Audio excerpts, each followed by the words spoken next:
අයිබෝන් අද කතා කරන්න යන්නේ මේ රත්තරන් බඩුව උකස් තියලා පොලිය ගෙවල් අලුත් කරන්න යන ඔබ දැනගන්න ඕන කරුණක් ගැන.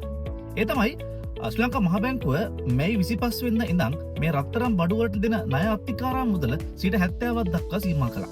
ඒ කියන්නේ වෙළඳපොළ රත්තරන් භාණ්ඩයට තියෙන වෙළඳපොළ වටිනාකමින් 70%ක් මුදලක් පමණයි උපරිමය ඔබට ණයක් විදිහට ගන්න පුළුවන්කම තියෙනවා. ඉතින් ඔබ මීට කලින් උකස් කරපු ඔබේ රත්තරන් භාණ්ඩය පොලිය ගෙවල අලුත් කරන්න යනවා නම් ඉස්සර ගෙව්වේ පොලිය විතරයි නම් දැන් පොලියට අමතරව මේ කැපිටල් එකෙන් ගානකුත් ගෙවන්න වෙන්න පුළුවන්.